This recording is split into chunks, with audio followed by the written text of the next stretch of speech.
I'm an executive coach. I help startup CEOs and founders develop deeper self-awareness so they can break through their limiting beliefs and lead with more authenticity. And a couple of months ago, I discovered that a ton of my life has been unconsciously shaped by projections I formed before the age of 14. Today, I want to share what happened at a personal development retreat that completely shifted how I see myself, my relationships, and honestly, how I coach my clients. Because if you're a leader who's ever felt like you're holding back your truth, playing it safe, or struggling with belonging, this might be the most important thing you hear all year.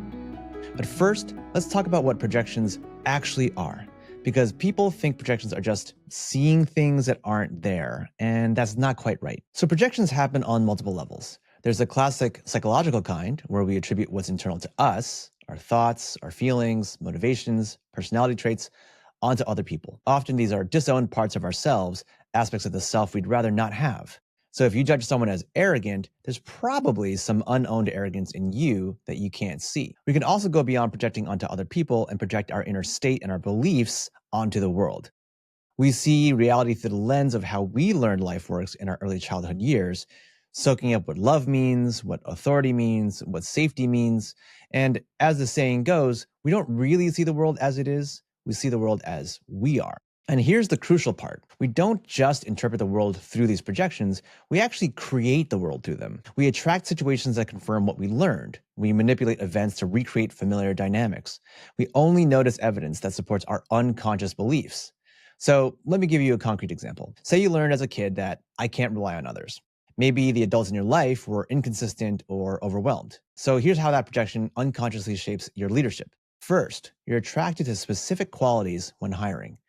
You might find yourself drawn to employees who seem highly independent, who don't ask many questions, who appear self-sufficient. That I don't need help from others' energy feels familiar and safe to you. Meanwhile, you're unconsciously ignoring red flags. Candidates who struggle to collaborate, who have a history of working in silos, who seem resistant to feedback. You rationalize this as them being self-starters or them not needing handholding.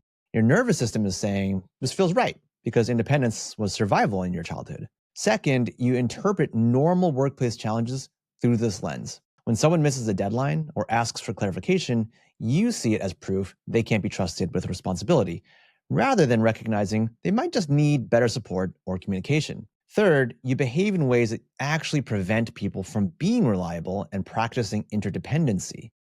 You might not provide clear expectations. You might withhold important context or fail to give your team the resources they need to succeed. And then when they struggle, you think, see, I can't count on anyone. And finally, you prove your projection by only noticing the evidence that confirms it. You remember every time someone dropped the ball, but forget all the times your team came through for you, or worked late to hit a deadline, or went above and beyond. And the result? You end up burned out, micromanaging everything with a team that feels disempowered. Not because you necessarily hired unreliable people, but because you unconsciously created conditions that made it harder for them to succeed. Here's another common projection. If you learned that telling the truth isn't safe, well, you'll spend your whole life keeping parts of yourself hidden. Which brings me to my story. So like I said, I recently attended a retreat with an organization called Art of Accomplishment. You might know them through Joe Hudson's online presence, or maybe you've done one of their courses. They do incredibly powerful work around emotional intelligence and self-awareness. And one of their core focuses is helping people identify and work through their projections, which was the main focus of this retreat. On day one, we did an exercise where you share a traumatic experience from your past and identify 3 negative beliefs you developed from it, plus 3 positive beliefs you could have developed but didn't. The story I shared was about my relationship with my dad. Growing up, I experienced him as emotionally distant, disengaged. He'd spend most of his time in his room, and I rarely felt like I had his attention or interest. When he did show emotion, it was usually anger, especially when I'd made some kind of mistake. His criticism felt so intense and disproportionate that I started to believe there was something fundamentally wrong with me. There were also certain family dynamics that felt like they couldn't be talked about. Like if I was fully honest about what I was experiencing at home, it might somehow threaten our family's stability. So I learned to keep things to myself. Then when I was in middle school, my dad was diagnosed with cancer. And suddenly this man who was already emotionally unavailable became fragile, vulnerable in a way that was terrifying for a kid to witness. I felt completely helpless. Like here was this illness threatening my dad and our whole family, and there was absolutely nothing I could do about it. No amount of being a good kid or achieving or performing was going to fix this. And I didn't feel like I had the emotional support I needed to process what was happening. So the moment I finished telling the story to my partner in the exercise, I just broke down, like completely. I hadn't expected that level of emotion to come up because suddenly I could see the projections I've been living with for decades. Projections like, it's not safe to tell the truth. Because if I shared what was really going on, it would threaten the people that I care about. I also saw that I have this belief of I have to be self-reliant. I can't count on others for the support I really need. I wasn't getting it, so clearly that was true. I also saw this belief of I can't do anything right. And this one hit me really, really hard. Those moments of intense criticism from my dad had taught me to assume I was somehow fundamentally flawed, always messing things up. And here's what's wild. I could see how these projections have been running my entire adult life. When I was running my startup, I was constantly afraid to ask for help when I needed it, from advisors, from my team, from other founders, because I was terrified of how it would make me look. What if they thought I wasn't capable? What if admitting I didn't know something damaged their confidence in me? Later, when I was working at different companies, I would hold back parts of myself in meetings, worried that being fully authentic might make me look dumb. I'd rather struggle in silence than risk the vulnerability of admitting I needed support. Also, remember, I had this belief that I couldn't rely on others, so that didn't help either. In my coaching practice, I haven't always been willing to say the scary thing that was on my mind or heart. That hard truth I could see, but was afraid to voice because what if it damaged the relationship with my client? And in my personal relationships, I often haven't allowed myself to be fully honest with my partners because somewhere deep down, it felt unsafe to do so. Like full transparency might somehow threaten the connection I desperately wanted to protect. But the retreat didn't stop with just identifying projections, because here's what Art of Accomplishment understands that most personal development work misses. You can't think your way through projections. You have to feel your way through them. Let me tell you what I mean. So in the middle of the retreat, we did two really powerful exercises. The first was an anger release. Sounds intense, right? It was. So let me explain how it worked. Just to be clear, wasn't about getting angry at anyone. It was more about letting myself feel and express the anger that I had suppressed for most of my life. The anger at being criticized so harshly, the anger at not being seen or supported the way I needed, the anger at how unfair the cancer was.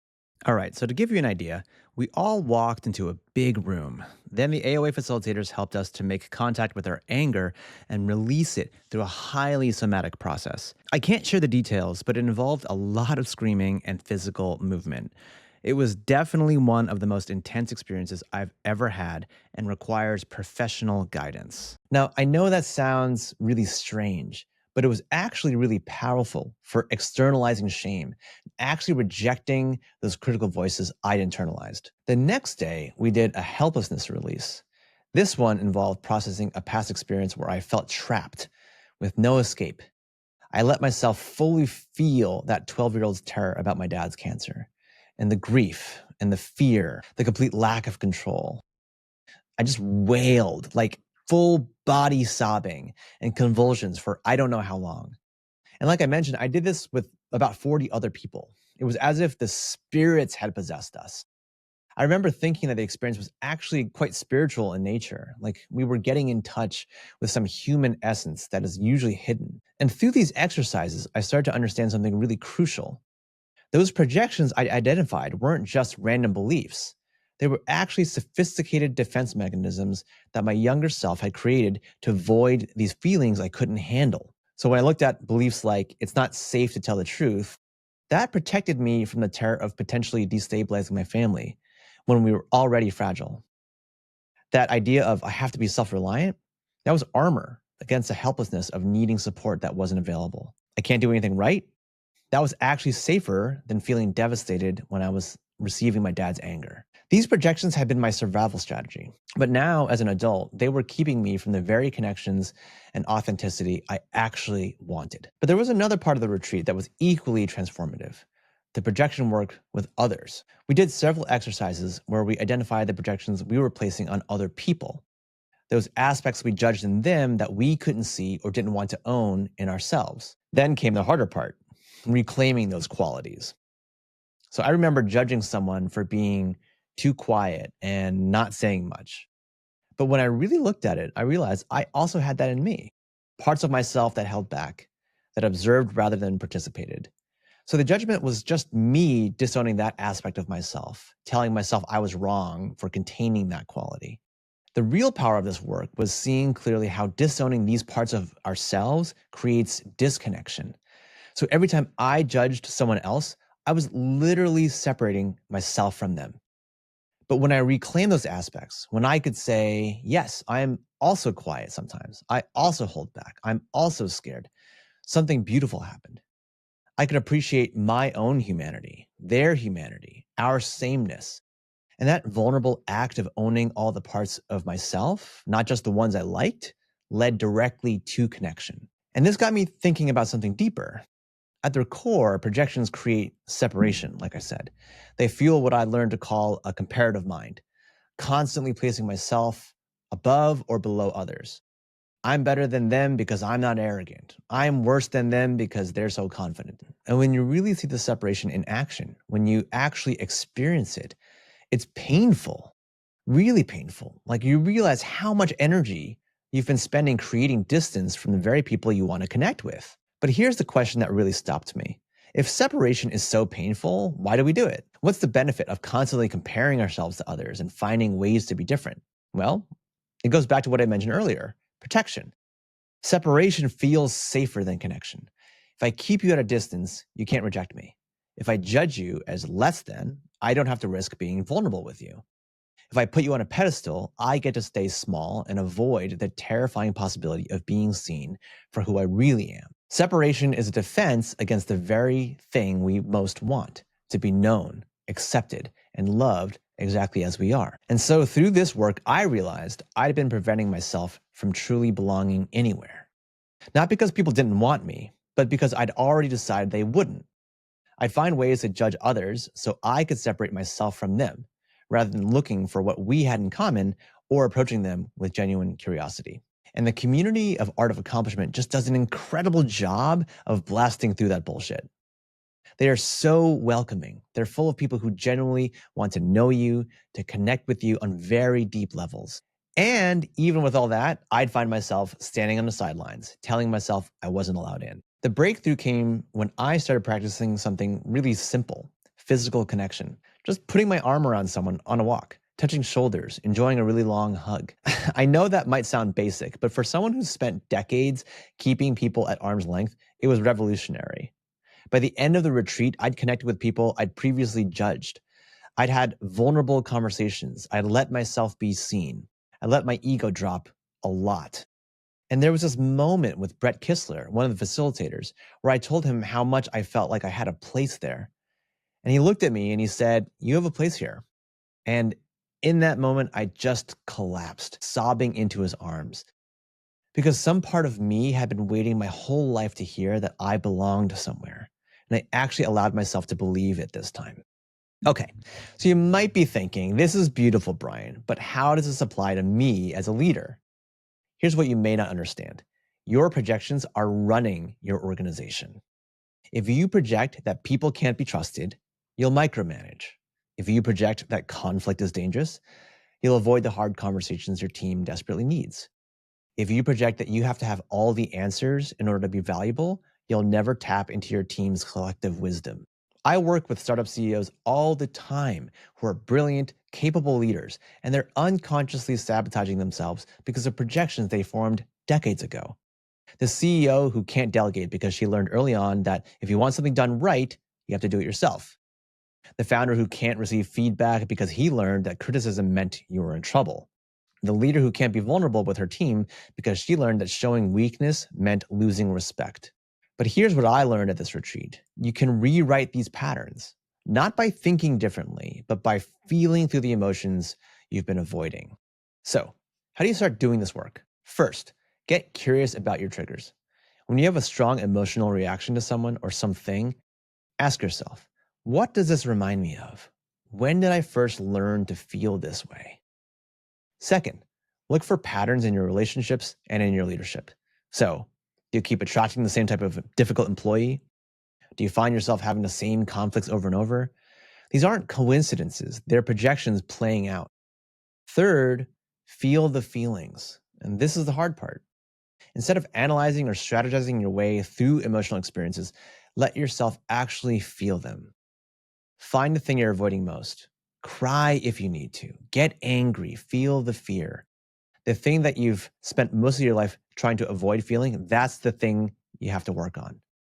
Fourth, this one's specifically for leaders, practice belonging. Look for ways to connect rather than separate. Ask curious questions instead of making assumptions. Let yourself be seen, even when it's scary. This is the sort of stuff that actually makes people want to follow you. They don't want to follow a performance or someone who has it all together all the time. Now, I started this video talking about how I help leaders break through their limiting beliefs. And honestly, I'm a better coach now because I've done this work myself. I'm more willing to ask the hard questions, more comfortable with difficult emotions, mine and my clients, more able to see when someone's projections are getting in their way. But more than that, I'm more connected to myself, to the people I care about, to the work I'm doing in the world. If you're a leader who's been playing it safe, holding back your truth, or struggling to really connect with your team, I want you to know that there is another way. Your projections don't have to run your life. You simply have to be willing to do the work. Thanks for tuning in to another episode of Slow Down to Speed Up. If you enjoyed this episode and you got some value, please give it a like, a subscribe, or rate it in your favorite podcasting app. And I'll see you at the next one.